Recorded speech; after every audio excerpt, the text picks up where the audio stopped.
அனைவருக்கும் வணக்கம்.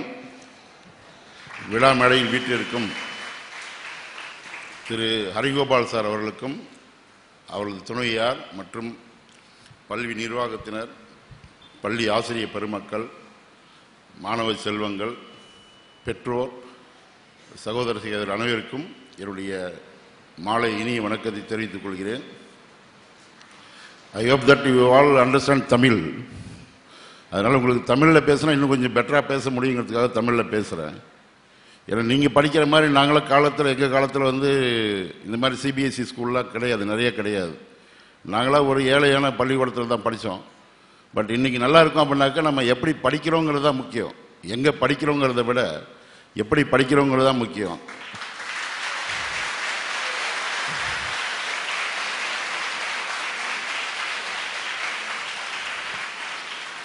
அதை படிக்கிறத வந்து நம்ம எப்படி செயல்படுத்துகிறோங்கிறது அது அடுத்த அச்சீவ்மெண்ட் நம்மளது. இப்போ படிக்கிறது வந்து நமக்கு ஆசிரியர் பெருமக்கள் நமக்கு சொல்லிக் கொடுப்பாங்க.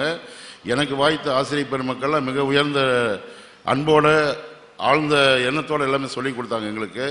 அதே போல் இன்றைக்கி நான் உங்களெல்லாம் பார்க்கும்போது எனக்கு மிகவும் ரொம்ப சந்தோஷமாக இருக்குது. என்னுடைய 35 இயர்ஸ் சர்வீஸில் வந்து பின்னாடி போய் பார்க்குறேன். நான் உங்களை மாதிரி பள்ளிக்கூடத்தில் இருக்கும்போது எப்படிலாம் இருந்தேன் அப்படின்னு சொல்லிட்டு. உண்மையிலேயே இது வந்து பள்ளி மாணவ பருவம் தான் மிகப்பெரிய அருமையான பருவம். ஏன்னா உங்களுக்கு வந்து இதில் வந்து எந்த விதத்துலேயும் கஷ்டமே இருக்காது. அப்பா அம்மா வந்து உங்களுக்கு பணம் கட்டிடுறாங்க, உங்களுக்கு வேண்டிய ட்ரெஸ் மெட்டீரியல்ஸ் எல்லாம் கொடுத்துட்றாங்க, புக்கு மற்ற எல்லாமே கொடுத்துட்றாங்க.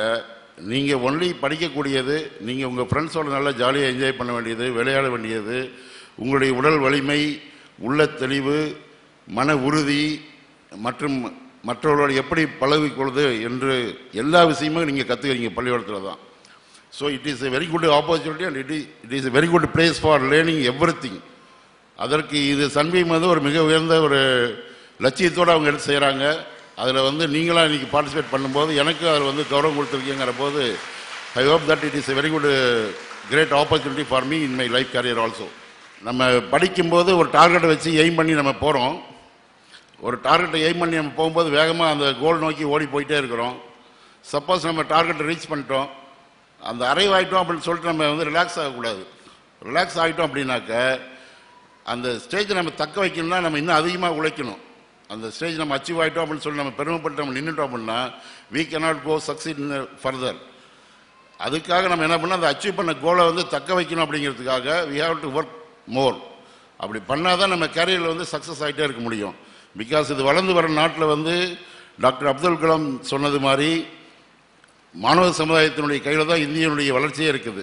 2020 வந்து நம்ம வந்து பார்க்கும்போது மாணவ சமுதாயம் தான் மிகப்பெரிய எழுச்சி மிக்க ஒரு சமுதாயம், ஆற்றல் படைத்ததாக இருக்க போகுது.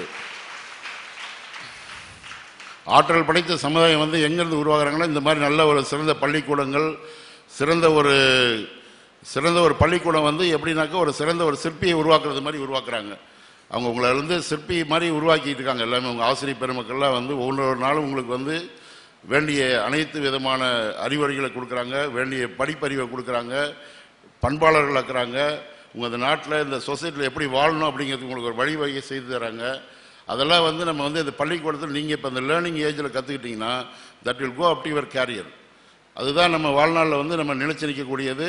அது இன்றைக்கி நீங்கள் இங்கே கற்றுக்கொள்ளக்கூடிய பாடங்கள் தான் நமக்கு வந்து எப்பயுமே பேசிக்காக இருக்க போகுது. ஸோ தயவுசெய்து நீங்கள் எல்லாமே மாணவர்கள் எல்லாம் வந்து ஒற்றுமையை முதல்ல கற்றுக்குங்க.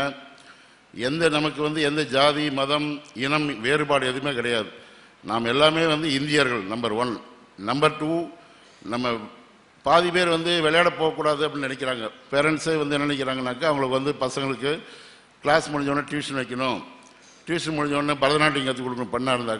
பையனாக இருந்தாக்கா அவனுக்கு வந்து வேறு ஏதாவது ஒரு இது கற்றுக் கொடுக்கணும், ஈவெண்ட் கற்றுக் கொடுக்கணும் அப்படின்னு சொல்லி போகிறாங்களே தவிர யாரும் அதிகமாக விளையாடுறதுக்கு அனுமதிக்கிறது இல்லை. ஆனால்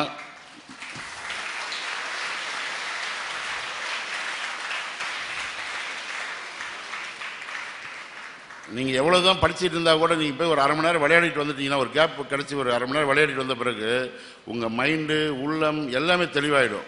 அதுக்கப்புறம் நீங்கள் புக் எடுத்து படிச்சிங்கனாக்கா சும்மா ஒரு 2 மினிட்ஸில் அதை கடற்கடன்னு அப்படி படித்து போயிட்டே இருக்கலாம். அந்த மைண்டில் வந்து அவ்வளோ ஃப்ரெஷ்னஸ் நமக்கு கிடைக்கும், ஆற்றல் கிடைக்கும், நமக்கு மனசுக்கு வேண்டிய ஆற்றல் கிடைக்கும். அதனால் வந்து தயவுசெய்து நீங்கள் விளையாடுங்க, உங்கள் உடலையும் சுத்தமாக வைத்துக்கொள்ளும்.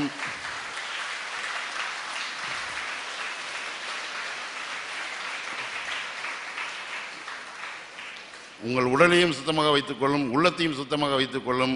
உங்கள் மனதில் வந்து வேறு எந்த விதமான அப்பழுக்கற்ற எண்ணங்கள் எல்லாம் வந்து இருக்காமல் சுத்தமாக இருக்கிறதுக்கு ரொம்ப விளையாட்டு வந்து உகந்தது.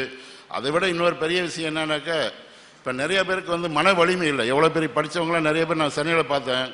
எல்லா ஐடி ஃபீல்டில் வந்து கணவன் மனைவி 2 பேருமே வேலை பார்க்குறாங்க. அவங்க வேலை பார்க்குற இடத்துல வந்து இந்த அம்மா ஒரு 1 லட்ச ரூபா மாதம் சம்பளம் வாங்குறாங்க, அந்த ஹஸ்பண்ட் வந்து அவர் ஒரு 1.5 லட்ச ரூபா சம்பளம் வாங்குறாங்க. பட் அங்கே வந்து ஈகோ ப்ராப்ளம் வருது நிறையா. பார்த்தீங்கன்னா அங்கே இது எதுக்காக குழந்தைங்களுக்குலாம் சொல்கிறோம் அப்படின்னாக்கா, இது நாளைக்கு அந்த மாதிரி இருக்கக்கூடாதுங்கிறதுக்காக தான் சொல்கிறேன். மன வலிமை இல்லை. இங்கே இவ்வளோ தூரம் படிக்கிறாங்க, எல்லாம் பண்ணால் பெரிய அளவுக்கு போயிடுறாங்க. ஆனால் கல்யாணம் பண்ண பிறகு அவங்களுக்குள்ள சின்ன மன வலிமை, அதான் எப்படின்னாக்கா, ஹஸ்பண்ட் வந்து நீங்கள் இன்றைக்கி சினிமாக்கு என்னை கூட்டிகிட்டு போகணும்னு அந்த ஒய்ஃப் கேட்குறாங்க. அவர் வந்து இன்றைக்கி இருக்குமா, மீட்டிங் இருக்குது, எனக்கு நாளைக்கு போகலாம் அப்படிங்கிறாரு. இல்லை, இன்றைக்கி கண்டிப்பாக நீங்கள் வந்தே ஆகணும், வரலன்னு நான் வந்து அப்படி செய்கிறேன் இப்படி செய்கிறேன். இல்லைப்பா, நான் இப்போ சுவிட்ச் ஆஃப் பண்ணிவிடுவேன் ஃபோனை, என்னை தொல்லை பண்ணாதான்னு சொல்கிறாரு. சுவிட்ச் ஆஃப் பண்ணிடுறாரு. ஸோ அப்போ நான் சொல்லி நீ வரமாட்டீங்களா அப்படின்னு சொல்லிவிட்டு அந்த அம்மா வந்து என்ன பண்ணால் மண்ணை ஊற்றி கொளுத்திடுறாங்க. இந்த மாதிரி கமிட்டட் சூசைட். ஸோ அவங்களுக்கு வந்து மன வலிமை இல்லை. நம்ம இதை சாதிக்கணும் அப்படிங்கிற மன வலிமை இல்லாதனால அந்த மாதிரி போகிறாங்க. அந்த மாதிரி தயவுசெய்து யாருக்கும் அந்த எண்ணமே வரக்கூடாது. நாம் வாழ்கிறதுக்காக பிறந்திருக்கோம், அந்த நாட்டுக்காக பிறந்திருக்கோம், நம்மளுடைய பேரண்ட்ஸுக்காக பிறந்திருக்கோம். நம்மளுடைய எண்ணம், செயல், சிந்தனை எல்லாமே வந்து நம்ம எல்லாமே வந்து ஒரு நல்ல ஒரு காரியத்துக்காக பயன்படணும். அதனால் தயவுசெய்து மன வலிமை வந்து எங்கே வரும் அப்படின்னா, நம்ம விளையாடும் போது நம்ம தோற்று போகிறோம் பாருங்கள், அந்த தோற்று போகிற இடத்துல தான் நம்ம வந்து மன வலிமையை தேர்த்திக்கிறோம். That gives என்டோவர். நமக்கு மன வலிமையை கொடுக்குது, மன உறுதியை கொடுக்குது, அது ஆற்றலை கொடுக்குது. அடுத்த முறை நம்ம தோல்வியிலிருந்து எப்படி நம்ம கெட் ஓவர் ஆகணும் அப்படிங்கிறது வந்து நமக்கு ஒரு படிப்பினையை கொடுக்குது. ஸோ வந்து விளையாட்டுங்கிறது விளையாட்டு இல்லை, இட் இஸ் வெரி இம்பார்ட்டன்ட். இது வந்து நமக்கு வந்து இன்றைக்கி எனக்கு இந்த மாதிரி ஒரு ஆப்பர்ச்சுனிட்டி கொடுத்துருக்காரு சார் அப்படிங்கிற போது எனக்கு I am very proud of it. உங்களை எல்லாம் பார்க்கும்போது ரொம்ப சந்தோஷமாக இருக்குது. ஸோ சொன்னது மாதிரி மாதா, பிதா, குரு, தெய்வம், இது வந்து கண்டிப்பாக மறக்காதீங்க. அம்மா அப்பாவுக்கு முதல்ல மரியாதை செய்யுங்க. அடுத்து உங்களுடைய வளர்த்து ஆளாக்கக்கூடிய உங்களுடைய குரு, அவங்க தான் வந்து உங்களுக்கு அடுத்த கடவுள். அதுக்கப்புறம் தான் நீங்கள் எந்த கடவுள் வேணாலும் விரும்புங்க, எல்லாம் வேணாலும் பண்ணுங்கள். இவங்களை மறக்காத இருங்க. நன்றி வந்து அவங்க கூட இருக்கட்டும். அதே போல் நீங்கள் படித்த மாணவர்களாகி நீங்கள் பெரியவர்களாகி எல்லாமே நல்ல பெரிய பெரிய உயர்ந்த பதவிக்கு வந்த போது நீங்கள் உங்களால் செய்த சின்ன சின்ன தொண்டுகளை வந்து சின்ன சமுதாயத்துக்கு செய்யுங்க. அப்போ தான் வந்து உங்களுக்கு வந்து நீங்கள் செய்தக்கூடிய பலன் வந்து மற்றவர்களுக்கு செய்கிறது. நீங்கள் இவ்வளோ தூரம் படிக்கிறீங்க அப்படின்னாக்க பெரிய இன்ஜினியர் ஆகலாம், டாக்டர் ஆகலாம், சயின்டிஸ்ட் ஆகலாம், ஈவன் அரசியல்வாதியாகி பெரிய மந்திரியாக கூட நீங்களாம் வரலாம். அப்படி வருங்காலத்தில் மக்களுக்கு என்ன செய்யலாம், எப்படி செய்ய முடியும், என்னென்ன மாதிரி செய்ய முடியும் அப்படின்ட்டு கொஞ்சம் திங்க் பண்ணி அவங்களுக்கு ஹெல்ப் பண்ணுங்கள். அப்போ தான் நம்ம படித்த படிப்பினுடைய அர்த்தம் நமக்கு இருக்கும், அதனுடைய வெளிப்பாடு வந்து மற்றவங்களுக்கு அது பயன்படும். அது தயவுசெய்து அதை கொஞ்சம் மறந்துல வச்சிங்க. நான் ஒரு சின்ன உதாரணம், நான் ஈசிஆர் நீலாங்கல் இருந்தபோது ஒரு ஏழ்மையான ஸ்கூல் 2 இடத்துல நான் தத்தெடுத்து நடத்தினேன். ரொம்ப ஏழ்மையான ஸ்கூலு, காலில் குழந்தைங்க செருப்பு கூட போட முடியாது. அவங்களுக்கெல்லாம் நான் வந்து போய் இருந்து அவங்களுக்கு எல்லாம் என்னென்ன வேணுமோ அவ்வளோ வாங்கி கொடுத்தேன். அதுபோக அங்கே வந்து எக்ஸ்ட்ரா கிளாஸ் அவங்க நடத்த சொல்லி அவங்களுக்கு வந்து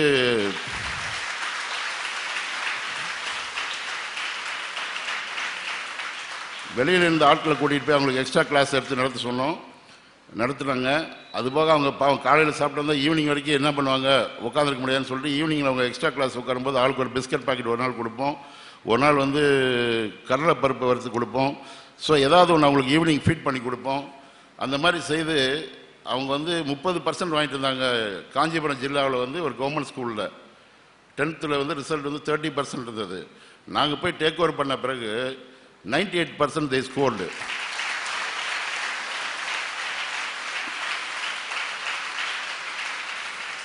And they stood first in Kanjipuram district also. 10th standard marketல கவர்மெண்ட் ஸ்கூலில் they stood first in Kanjipuram district. So அந்த அளவுக்கு நாங்கள் வந்து அதை ப்ரிப்பேர் பண்ணோம். அது வந்து எங்களுக்கு ஒரு ஆத்ம திருப்தியை கொடுத்தது. அதே போல் ஆசிரியர் தினத்தன்னைக்கு நீங்கள் பார்த்தீங்கன்னா நாங்கள் ஈசிஆரில் ஒரு 3-4 ஸ்கூலில் நாங்கள் வந்து அவங்களுக்கு ஆசிரியர்களுக்கெல்லாம் நாங்கள் போய் வந்து அவங்களுக்கு என்ன வேணும்னு கேட்டு முதல் நாளே கேட்டு அவங்களுக்கு எத்தனை பேர் இருக்காங்கன்னு கேட்டு அவங்களுக்கு முன்னாடி சாப்பாடு கொடுப்போம். அட்லீஸ்ட் நான் என்னுடைய ஆசிரியருக்கு நான் கொடுக்கலன்னா கூட பக்கத்தில் இருக்க யாராவது ஒரு ஆசிரியருக்கு கொடுக்கும்போது அது எனக்கு என்னுடைய குருநாதருக்கு நான் செய்கிற ஒரு நன்றிக்கடன் நான் நினச்சி அது எனக்கு ஒரு மிகப்பெரிய சந்தோஷத்தை கொடுக்கும்.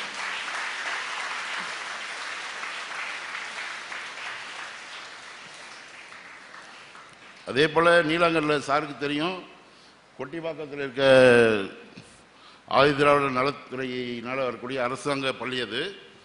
அவங்களும் ரொம்ப ஏழ்மையாக இருந்தாங்க. அவங்களுக்கு வந்து ஒரு பெரிய லீடிங் டாக்டர்கிட்ட பேசி அவங்கள ஒரு பெரிய சமூக ஆர்வலர், அந்த அம்மா சீஃப் செக்ரட்டரியாக கூட இருந்திருக்காங்க. அந்த அம்மாட்ட பேசுகிறோன்னு சரிங்க மாதம் ஒரு நல்ல எண்ணம்னு சொல்லிட்டு அது லேடிஸுக்கெல்லாம் வந்து ட்ரீட்மெண்ட் கொடுத்துருக்காங்க. டாக்டர் வந்து அவங்களே டீம் ஆஃப் டாக்டர் அனுப்பி அவங்களுக்கு வந்து டென்டல் மற்றும் எல்லா கேரும் எடுத்து ட்ரீட்மெண்ட் கொடுத்து, அது மட்டும் இல்லாமல் அவங்களுக்கு வேண்டிய அனைத்து மெடிசனுமே கொடுத்தாங்க. அவ்வளவும் கொடுத்து ஹெல்ப் பண்ணி கொடுத்தாங்க. ஸோ இதெல்லாம் வந்து நம்ம சொசைட்டிக்கு செய்யக்கூடிய சின்ன சின்ன உதவிகள், அது வந்து that lead to some other people to come up. அதான் அதை வந்து நம்ம செய்யணும். நான் உங்ககிட்ட இன்றைக்கி எதிர்பார்க்குறதே வந்து வாலில் வந்து நம்ம ஒரு நாளைக்கு ஒரு 10 பேருக்காச்சும் மினிமம் வந்து ஏதாவது ஒரு உதவி செய்யலாம். வாழ்நாள் நம்ம ஒரு உதவி செய்தோம்னா அந்த 10 பேர் இன்னொரு 10 பேருக்கு உதவி செய்வாங்க. இப்படியே போயிட்டு இருக்கு chain of action, that is. அதே போல் இன்னொரு ரிக்வெஸ்ட் உங்கள் அனைவருக்கும், மரம் வைங்க. எங்கே போகும்போதும் நீங்கள் அட்லீஸ்ட் ஒரு நல்ல விசேஷம், உங்களுடைய பர்த்டே இருக்குது அப்படின்னா போகிறீங்க, ஒரு பர்த்டே ஃப்ரெண்டுக்கு வீட்டுக்கு போகிறீங்க, ஹாப்பியாக இருக்கீங்க, வரும்போது அவர் வீட்டில் ஞாபகமாக நீங்கள் ஒரு மரம் வச்சுட்டு வாங்க, அதை வளர்த்தணும்னா அப்படின்னு சொல்லிட்டு சொல்லுவாங்க. அடுத்த வருஷம் போய் பாருங்கள் அது எப்படி இருக்குன்னு சொல்லிட்டு. நீங்கள் அது செய்தீங்கன்னா அந்த மரம் வளரும்போது உங்களுடைய அது பார்க்கும்போது உங்களுடைய எண்ணங்களே மாறும். நான் இப்போ இது வரைக்கும் எனக்கு தெரிஞ்சு நான் வந்து மோர் தென் 25,000 ட்ரீஸை பிளான்டட். நான் மினிமமாக சொல்கிறேன், பட் ஐ கேன், அது இன்னும் அதிகமாக கூட இருக்கலாம் அது. பட் இருந்தாலும் அது எதுக்காக செய்கிறேன் அப்படின்னாக்கா, அது வந்து நம்ம கண்ணுக்கு தெரியாத ஒரு க்ரோத்து கொடுக்குது நமக்கு. அது இல்லாத அதுக்கு நம்ம ஒன்றும் எஃபோர்ட்ஸ் எதுவும் பெருசாக கொடுக்க போகிறதில்ல. நம்ம சாப்பிட்டுட்டு கை கழுவக்கூடிய தண்ணி ஊற்றினா போதும், அது பாட்டுக்கு அது வளர்ந்து உங்களுக்கு நெல் கொடுக்கும், கனி கொடுக்கும். அந்த மாதிரி ஒரு சுச்சுவேஷன் உங்களுக்கு அமைச்சு கொடுக்காது. நீங்கள் எங்கேயோ வெயிலில் சுற்றிட்டு வந்து ஒரு நெல்லில் போய் ஒரு 5 நிமிஷம் உட்காந்து பாருங்கள், உங்களுக்கு அதனுடைய அருமை என்னன்னு தெரியும். அந்த காலத்தில் அதான் சொன்னாங்க, வெயிலின் அருமை நிழலில் தெரியும் அப்படின்னு சொல்லி. அதனால் உங்களுக்கு இப்போ எல்லாமே ஏசி கட்டடம் அதிலெல்லாம் இருக்கிறதுனால உங்களுக்கு அது தெரியாது. பட் நீங்கள் இப்போ வச்சுட்டே வாங்க, அந்த க்ரோத் ஆகும்போது உங்களுக்கு அந்த மனநிலையில் வந்து நல்ல ஒரு, நம்ம மரம் வச்சது இவ்வளோ பெருசாகிடுச்சு அப்படின்னு பார்க்கும்போது you got very good feeling also. Thank you very much. உங்களுக்கு எல்லாத்துக்கும் நான் நன்றி மீண்டும் சொல்கிறேன்.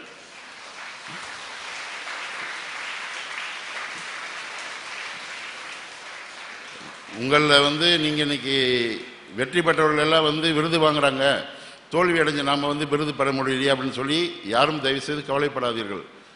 தோல்வி தான் நம்மளுடைய வெற்றிக்கு முதல் படி. இன்றைக்கி நம்ம தோத்துட்டோம், இதை எப்படி நம்ம ஜெயிக்கணும், அடுத்தது எப்படி ஜெயிக்கணும்னு இப்போ தான் உங்களுக்கு மன வலிமை வரும். அதுக்கு தேவையான ஆற்றல் நம்ம வளர்த்துறதுக்கு என்ன பண்ணணும்னு நம்ம நெக்ஸ்ட் ஸ்டேஜுக்கு போவோம். ஸோ தோற்றவர்கள் வந்து தயவுசெய்து யாரும் நாம் தோத்துட்டோம் அப்படின்னு நினைக்காதீங்க. அது நம்ம வந்து அது நாமளும் ஜெயிச்சிருக்கோம், அது நம்ம கூட இருக்க மாணவர்களோட தான் தோற்றுருக்கோம். அது வந்து தோற்றதாகவே கிடையாது, நம்மளை விட அவங்க கொஞ்சம் சிறப்பாக இருக்காங்க. அந்த சிறப்பு அடையத்துக்கு நம்ம அடுத்தது என்ன பண்ணணும் அப்படிங்கிறதுக்கு நம்ம முயற்சி பண்ணணும். That is most important. உங்களுக்கு இந்த எனக்கு வாய்ப்பு கொடுத்த அனைவருக்கும் மிக்க நன்றி சொல்கிறேன். உங்கள் நான் அடுத்த முறை பார்க்கும்போது, அடுத்த காலேஜில் எங்கேயாவது சந்திக்கும் போதோ அல்லது வேறு ஏதோ சந்தர்ப்பத்தை சந்திக்கும் போதோ, இதில் எவ்வளோ பேர் நீங்கள் மரம் வச்சுருக்கீங்கன்னு அடுத்து உங்கள் சார்ட்டு கேட்பேன். நான் கேட்கும்போது நீங்கள் எவ்வளோ சொல்லியிருப்பீங்கன்னு அவர்கிட்ட நான் கேட்டு நான் ரிசல்ட் வாங்கிக்கிறேன். நான் உங்கள்கிட்ட சொல்கிறது வந்து it is for the thing to be done, அவ்வளோதான். இது ரிக்வஸ்ட்டாகவே கேட்டுக்கிறேன். நீங்கள் முடிந்த வரைக்கும் நண்பர்கள் வந்து எவ்வளோக்கு செய்கிறீங்களோ அவ்வளோக்கு இந்த நாட்டுக்கு நல்லது செய்கிறீங்க. So please do it. All the best. உங்கள் அனைவருக்கும் என்னுடைய மனமார்ந்த நன்றியும் உங்களுக்கு அனைவருக்கும் வாழ்த்துக்களையும் தெரிவிச்சுக்கிறேன். உயர்ந்த உங்கள் லட்சியத்தில் எல்லாத்தையும் நான் பங்கு பெறும்னு அழைச்சிக்கிறேன். Thank you very much. Thank you very much sir.